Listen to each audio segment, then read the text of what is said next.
It cut out, so I don't know if it's saved or not.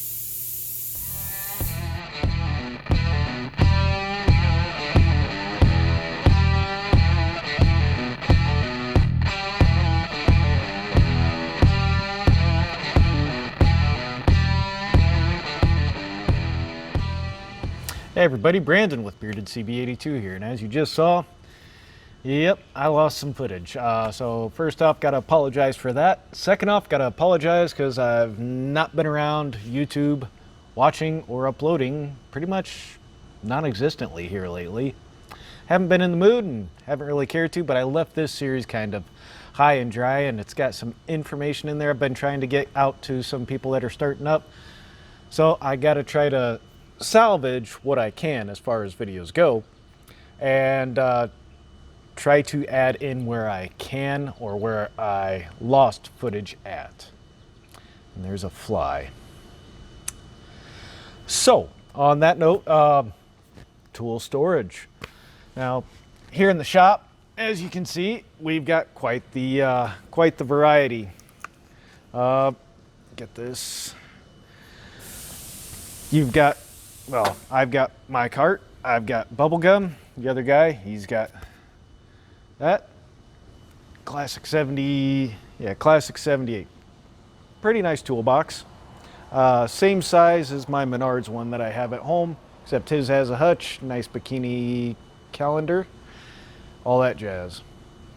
And then the other guy, my image stabilization really sucks on this, has obviously Epic 86 with locker and hutch. Now that's a very nice toolbox. Don't get me wrong. Plenty of space in that toolbox. It's a very nice toolbox. But if you're starting off, you don't need that. That's a lot of money. Now the locker itself, my focus kind of sucks here, has a rated capacity of 4,000 pounds. So 2 tons worth of crap that can be put into just the locker. That's a lot of crap. So we're gonna go over some other options here. Be inserting footage, obviously. And first off, let's get started on a couple of things. Get this set up. Hold on. All right. So everybody knows about the Harbor Freight 4-drawer and 5-drawer tool carts. Get the coupon. Man, my friggin' focus. You get your coupon, and yeah, for $200 or less, you're walking out of there with either one of the carts that you want and almost any color that you want. And if you're starting off, damn fly,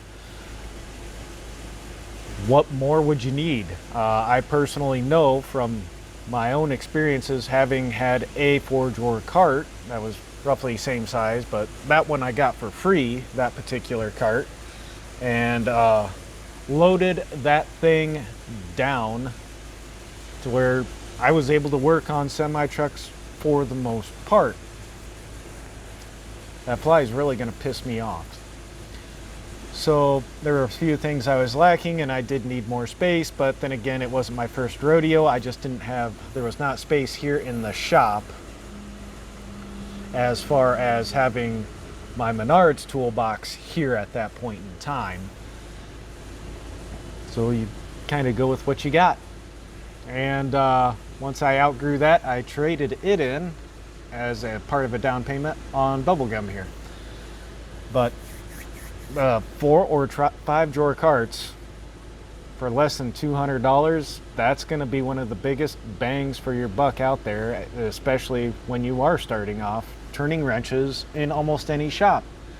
They'd be a hell of an addition to your own garage at home. They work good, they're handy, they're mobile, which in a big shop setting, especially if you're new and you're starting off in the lube rack area or the lube pit, all the tools that you would need for that can definitely fit in a Harbor Freight cart. remember, there might be a little bit of tight space for something like this in said cart, but said portable breaker bar will fit in that cart. I know. Now we're going to talk about the next things. Steps up. Obviously, you've got this one right here. I'm going to insert some footage here on what my wash guy had. Let's talk about this little thing. There you go. This, there. So, this little toolbox belongs to our wash guy. He bought this box from that guy, because that guy had this. He paid $100 for just the box. It's his box. He paid for it. He likes it. It suits him for what he does. Space-wise, I like things just a little bit wider and a little deeper on the drawers. That's me, but I've been doing this for a while. A nice hefty big top drawer, which is my one complaint about the Milwaukee boxes. That top drawer is like shorter than hell, and so is the next one till you get to the bottom too. But this one suits him well. Got impacts in here. He's got some sockets. He's got some wrenches. I'm selling him my Blue Point wrenches, with the exception of two, the 8 and the 9mm I'm keeping, but the standard set and the metric set, sold them to him. Give him something to start off with that's pretty decent quality, and well, we see the Snap-on truck every week. Focus. So if something does break, get it replaced fairly easy. So he had a nice little box, and then probably roll in some footage here on what the tool guys got him wrapped into. So I got a box?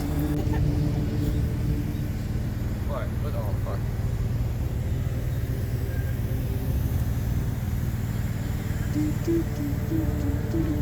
You're not gonna help him offload it, Lewis? I asked him if there was anything I could fucking do. He said no. No. That's why that piece is there. I kind of figured, but I was like, I still want to protect it. It's my new baby.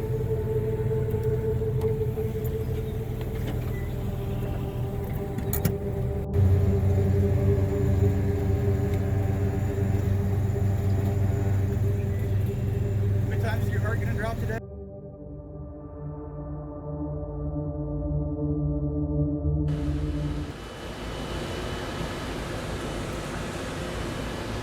So, yeah, my wash guy now has that.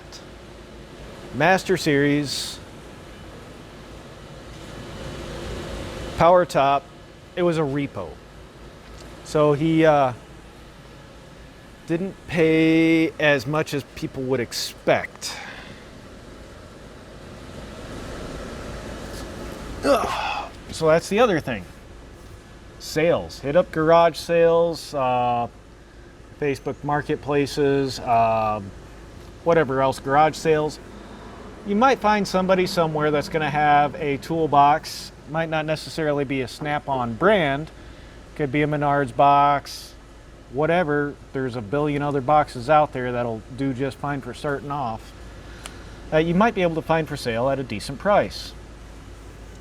Now, on that note, my brother had a Milwaukee box. My dad has it still, and so I was able to look at that quite well. It is a decent looking toolbox. The thing that I don't care for is the top drawer set on it, how it's split.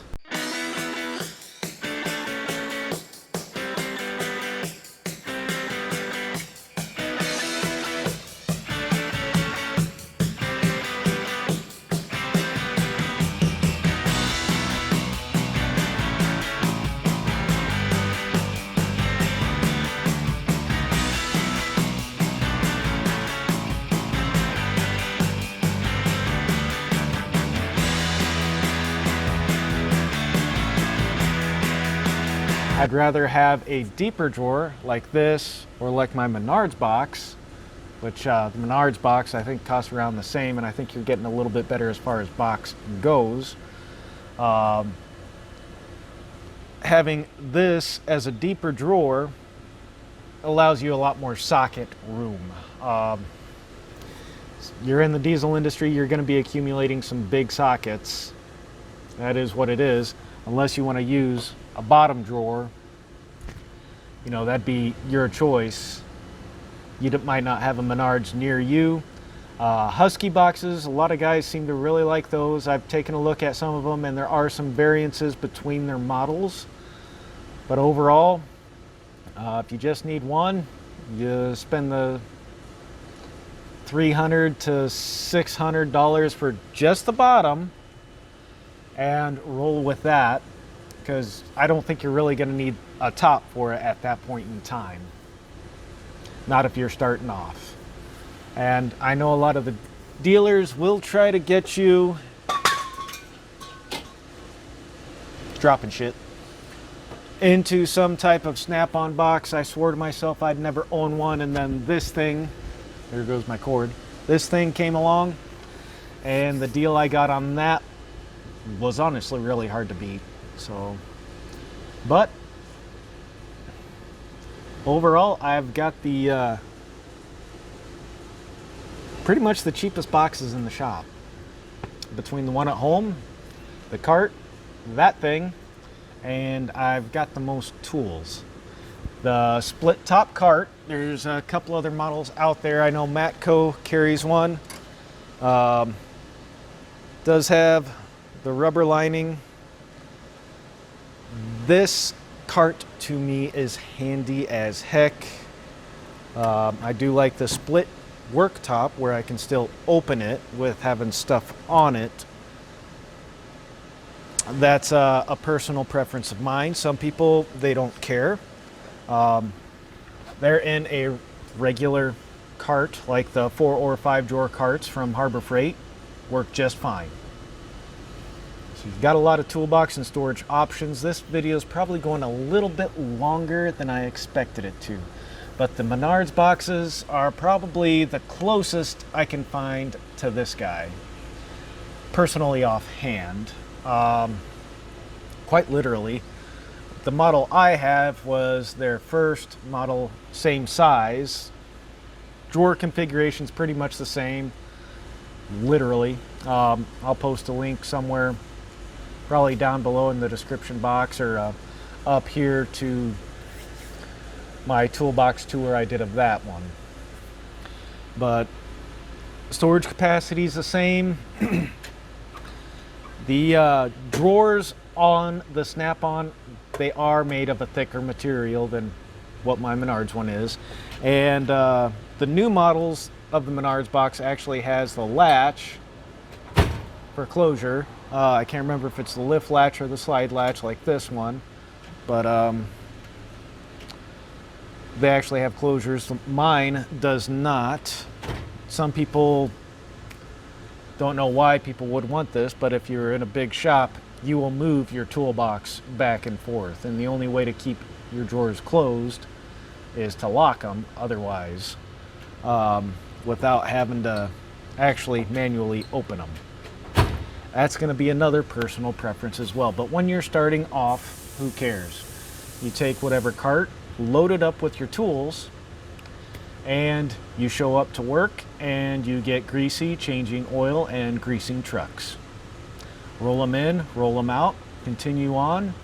Then as you move up and the more stuff you acquire, that's when you can start looking into other boxes along the lines of these sizes. Doesn't have to be Snap-on, it doesn't have to be Matco. You could save up your money that you're not spending on your Snap-on bill for the $500 or $600 or $700 and go pay cash for a really nice toolbox. Granted, it's cash up front. Snap-on does have their financing options, but there's a little bit of give and take with that. If you can save up said money and just go drop it, toolbox is yours, it's paid for, You don't owe anybody anything, and that is one nice thing about being able to do that, like I did with my box at home. But now I've got that thing, is what it is. If you guys have any questions, by all means, leave them down below. Any comments, everybody else, anybody that has input to any of the questions down below, you know, let's keep things nice, keep things going, help each other out. That's what we're here for. So if this video wound up choppy in any way, shape, or form,